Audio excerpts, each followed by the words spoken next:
Santo Immortal, libranos Señor de la peste y de todo mal.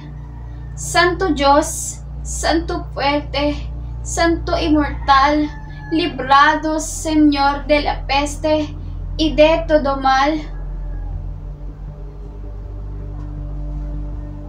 Ako, si Hermana Pencha, ang mayamang donya na pinaglilingkuran ni Huli na anak ni Kabesang Tales na tulisan. Mahilig akong bumili ng mga singsing na diamante upang maipanregalo sa Birhen ng Antipolo na mapagmilagro. Alam niyo ba mga amiga, kung hindi lamang ako nahabag, ay hindi ko talaga tutulungan yung Huli na yan! Pero por Diyos, por Santo, hindi lang pala amang makasalanan! Nakasisiguro ako mga amiga, impyerno rin ang bagsak ng malditang Huli na yan! Alam ba ninyo mga amiga, isang malaking iskandalo kapag narinig ninyong magdasal yung magandang senyorita na yun. Alam ba ninyo, matapos bigkasin ng Justice Salve Maria, tinutuloy ka agad sa Escontigo.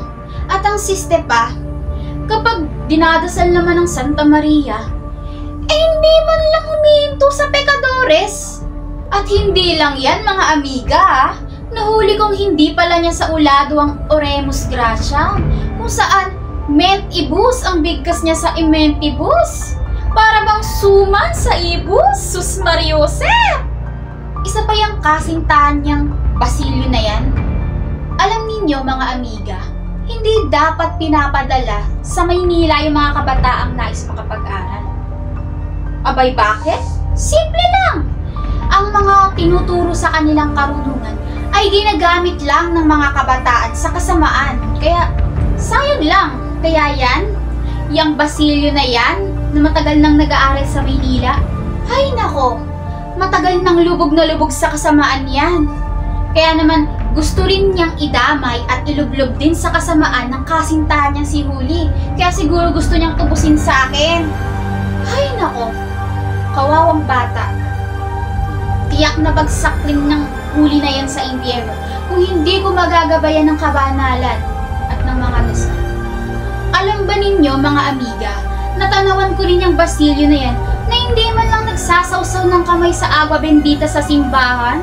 Ay nako, kalinisan at hindi kabanalan ng pinaiiral ng ampo na yan ni Kapitan Tiago. Kalakip daw ng dumi ay ang karamdaman sapagkat nagdadala ito ng mikrobyo. Hindi ba niya alam nang dahil sa agwa bendita, ang sakit sa tiyan ko ay nagagamot? Ipinapahid ko lamang sa aking puso ng agwa bendita. Pagkatapos nun sinasabayan ko ng dasal, agad naman akong gagaling. O Huli, total tapos ka naman na sa gawaing bahay. Basahin mo yung libro na nakapatong sa mesa o yung tandang basyo makunat. Ay, hindi ubra sa akin yung pahipahinga mo na yan. Ako si Hermana Penchang, ang mayaman at madasaling amo ni Huli.